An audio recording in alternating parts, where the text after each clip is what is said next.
nephew. Right. I'm talking about intercessory prayer. We got to be praying for each other. Yeah. And if you all haven't been praying one for another, from this Bible study on, I want you all to have each other's names coming out of your mouth in prayer when you're praying. Yes. Genesis 30:22 says, then God remembered Rachel, and God gave heed to her, and he opened up her womb. Yes. I'm talking about Yahweh. Yes. See, a lot of people, and this is the thing that he wants you to know. He wants you to know that he is always in control. He's opening wombs. Yes. He's closing wombs. Yes. He's opening up the heaven. He's closing up the heaven. Yes. Last week we talked about how he closed up the heaven, but now he's opening up wombs. We talked about last week how he closed up Hannah's womb. But right here he's talking about how he opened up who womb? Rachel's womb.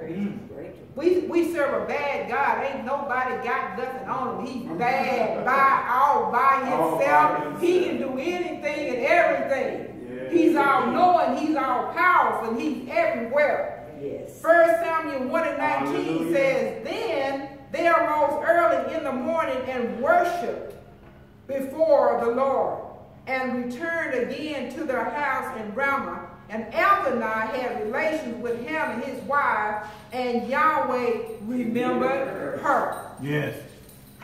Jeremiah 31:20 says, is Ephraim my dear son? Is he a delightful child? Indeed, as often as I have spoken against him, I certainly still what? Remember him. I remember him. Yeah. Therefore, my heart yearns for him. I will surely have mercy on him. Yes. And you know what? When the true and the living God, when Yahweh remembers us, especially if we've been obedient, disobedient, he is having mercy upon us. Yes. He's having mercy upon us. And I like what his word says, that his mercies are new when? Every day. Every day. Do you know every day when you set up and you roll out of your bed, do you know that you have a new mercy every day? Amen. And we need those mercies. Yes. Psalms 105:42 says, for he remembered his holy word with Abraham, his servant. So he, not only does he remember us, but scripture shows that in the Bible, over and over again, he remembered his servants. Am I right or am I wrong? Yes. Right. But my question is, do we remember God? Yes. All right. I'm going to say that again.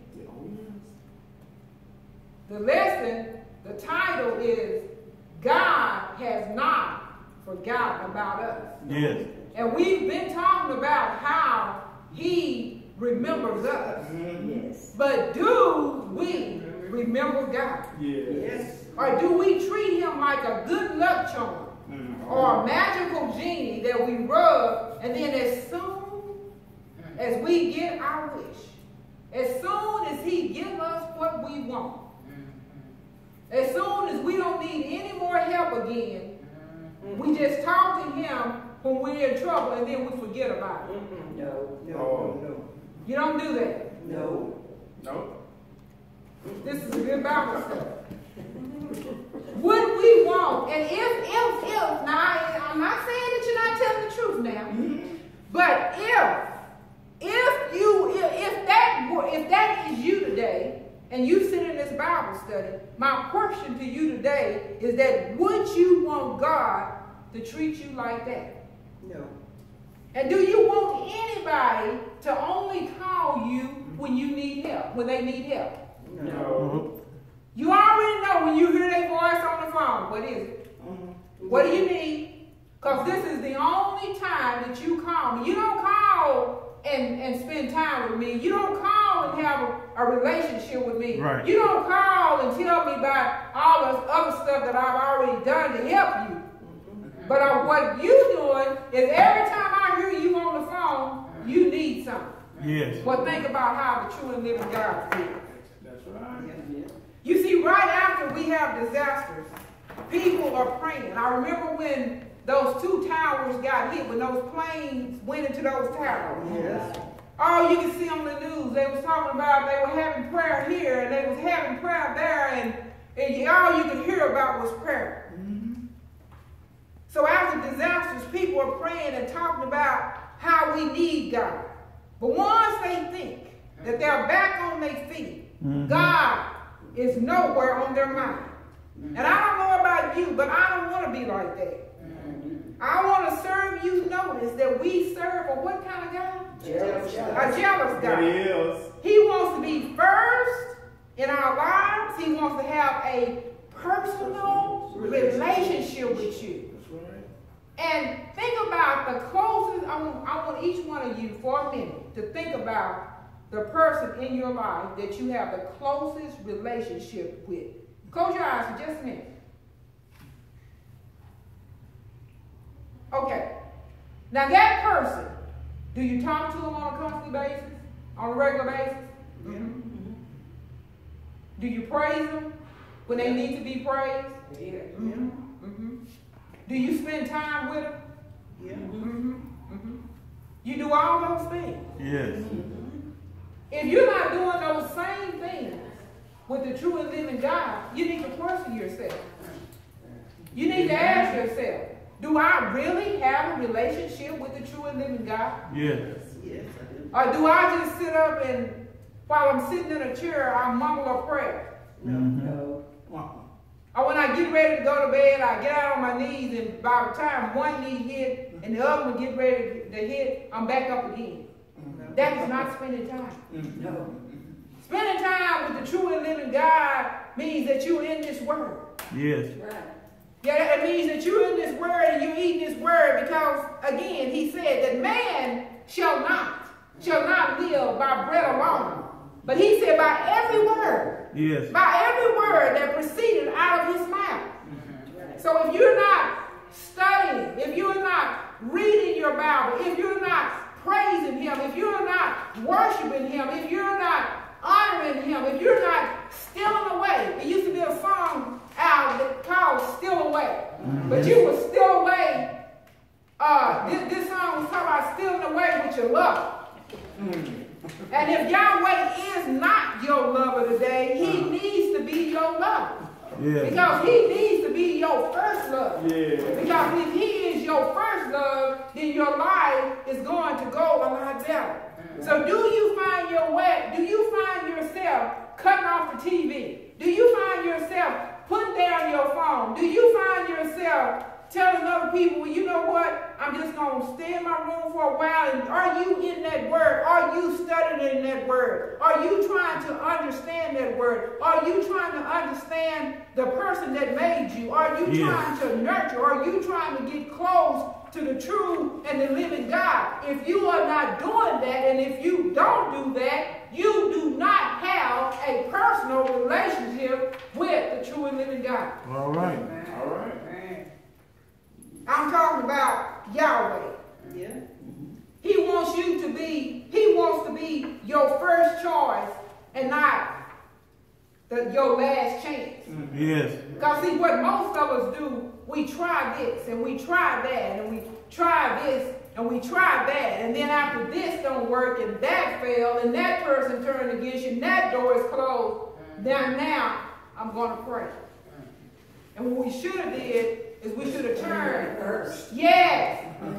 We should have prayed to him first.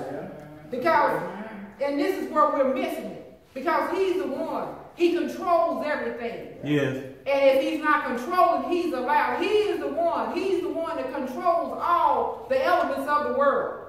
He controls, and it says, when he talks about Pharaoh, it says that he hardened Pharaoh's heart. Yeah. He can harden people's hearts. He can soften people's hearts. Right. He can open doors. He can close doors. Right. He can do all these different things. Why would you trust him before you trust everything else? Because he controls these things. That's what we need to understand. He controls these things. He controls everything. Nothing gets by him. He is not in heaven scratching his head saying, oh, that shouldn't have happened. How did that happen? He knows all. He sees all. He's all powerful. He is everything. He is remembering us, but are we remembering him? After the disasters are over, do we still cry out to him?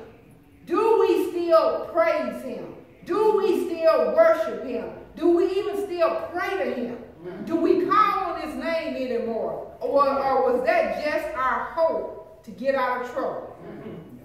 And then, do we even say thank you? Yes. Do we even go back and say thank you? All right. And then what some of us do when we're in trouble, yeah, we'll go to a church service. Yeah, we'll come to a Bible study. Yeah, we'll read a scripture. Yeah, we'll pray. Yeah, we'll do all these things. But once deliverance comes, what about God? What happened to Yahweh? I don't see you studying anymore. I don't see you praying anymore. I don't hear his name coming out your mouth anymore. Think about it. What are you doing? Yes. And we confuse Yahweh's grace and mercy with good luck. Yes. I see people, they get a big blessing, a big financial blessing. And they say, yeah, I had some good luck. Somebody give them a house full of furniture. Yeah, I got lucky today. Yes. Did you really got lucky? Did you really get lucky? Did the true and living God touch somebody's heart on your behalf? Yes. Because he remembered you and he remembered the person that was praying for you. We need to be careful who we're giving credit to. Yes. You got to give credit to Yahweh. Yes. He owns it all. Yes. How many of us has he brought through a bad situation? And when it was all said and done, we forgot to say thank you. We forgot to praise him for what he did. Yeah. When he healed your body, did you say thank you? When he delivered people out of drugs, delivered you out of drugs, did you say thank you? Yeah. When he took you off the streets and gave you a place to stay, do you say thank you? Do you be sitting in your chair one day, be looking around at your house, and you think about from how far he brought you into where you are right now? Do you pause and do you say thank you? Yeah. When he kept you from losing your mind, did you say thank you? Yeah. When he put food on your table, did you remember to say thank you? All When right. he kept you from being locked up and you knew you was guilty and you saw all of other people getting locked up, you saw all of other people getting felonies and misdemeanors, and yet nothing ever happened to you, did you say thank you? Yeah. Yes, Lord. Thank you.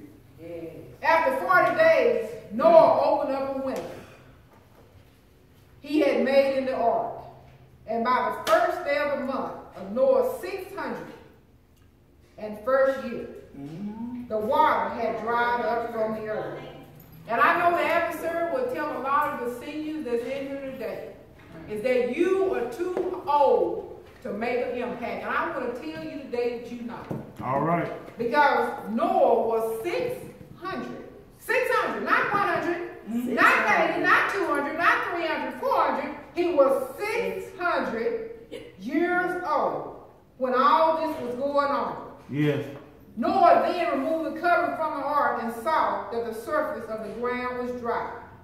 By the 27th day of the 7th month, the earth was completely dry. Now, who told him to get off the ark? Then God said to Noah, come out of the ark, Yes. you and your wife and your sons and their wives. Bring out every kind of living creature that is with you, the birds, the animals, and all the creatures that move along the ground, so they can multiply on the earth and be fruitful and increase in number on it. Now, when you read this story, you say, well, I don't want to hear about animals and I don't want to hear about no one. This story is important because they are the one that started creation for the world that we're in now. Yes. And if Noah had not been obedient to what the true and living God was telling him to do, he wouldn't have used Noah, but our God is never out of options. He would have used somebody else. Yes. That he will. So are you going to let him use you today? Will you be obedient to whatever he's telling you to do? So Noah came out. together with his sons and his wife and his wife's sons.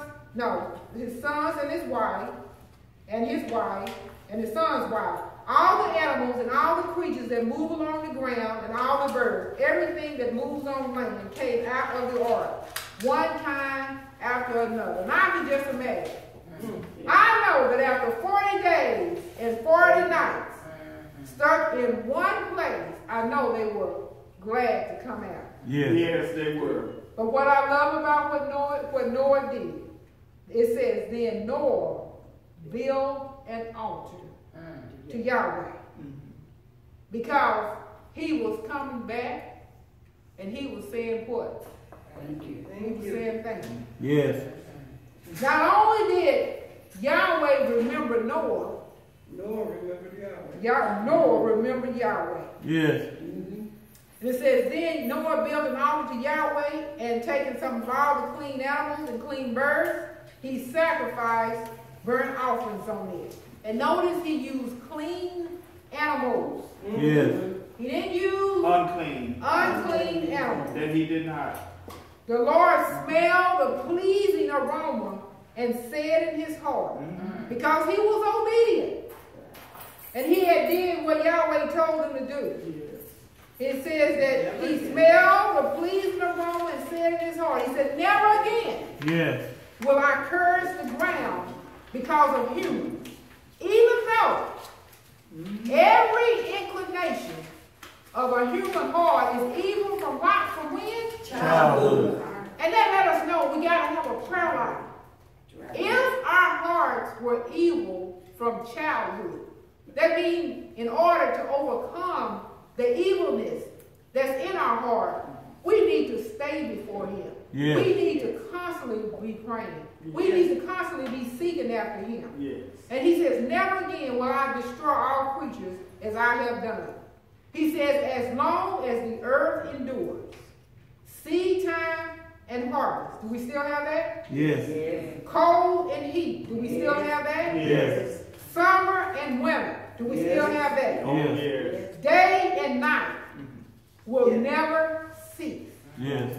And that just goes to show, because people, they be like, well, I don't know if the Bible is true, if I can believe what's in the Bible. Well, this is still going on, and this was set in place over 2,000 years ago or longer. Yes. And then it says, then Yahweh said to Noah and to his sons with him, he said, I now establish my covenant with you and with your descendants after you, and with every living creature that was with you, the birds, the livestock, and all the wild animals, all those that came out of the ark with you, every living creature on earth.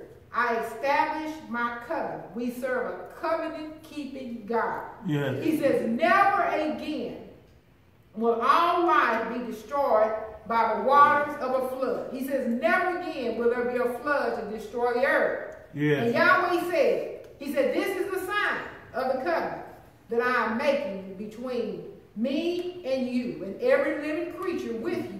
A covenant for all generations to come. Wow. He says, I have set my rainbow in the clouds. Do we still see rainbows? Yes, we do. And it will be the sign of the covenant between me and the earth. Yes. He says, whenever I bring clouds over the earth and the rainbow appears in the clouds, he said, I will remember my covenant between me and you and all living creatures of every kind. Yes. Never again will the waters become a flood to destroy all earth, all life. Whenever the rainbow appears in the clouds, and every time I see it, I get a smile. I said, Marcus, look at the rainbow. Because I know that that is Yahweh. Yes. He is remembering what he said. That he would, no matter how much it might rain, he has promised us. And he shows us that he remembered us. He remembered us by putting that rainbow in the cloud and letting us know he will never again destroy all life here on earth. Has Yahweh remembered you? He has not forgotten about you. My goal today in this lesson, because I know that the adversary is busy. He attacks your mind.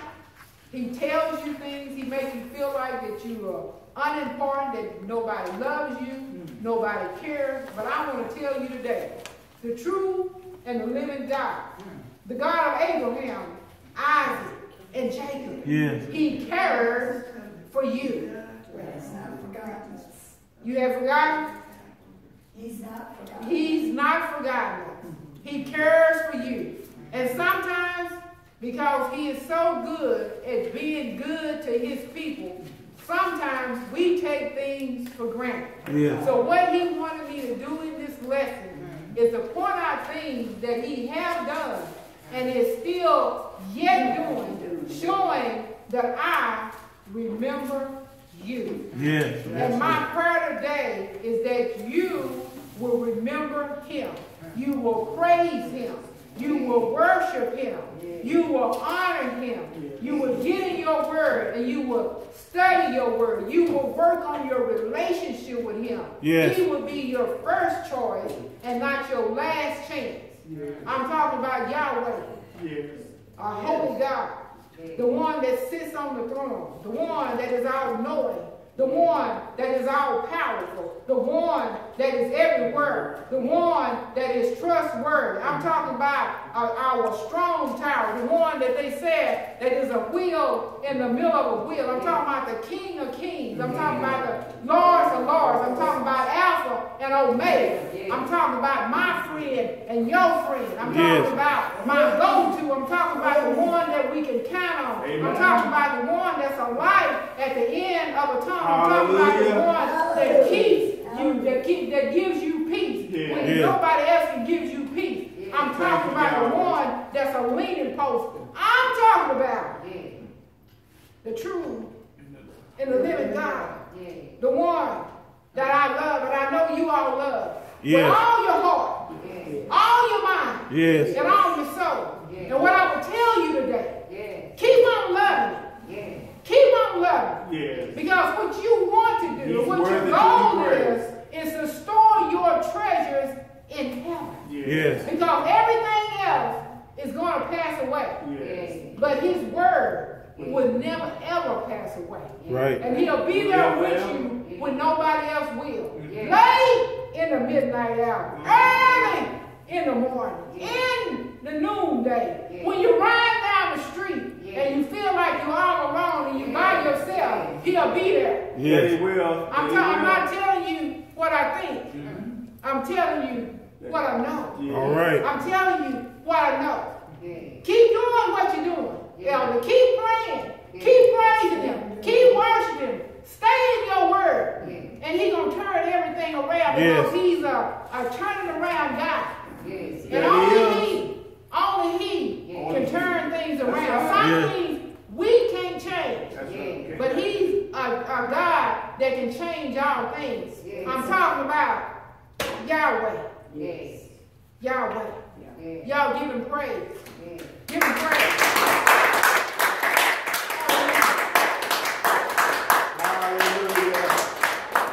Glory, glory. Hallelujah.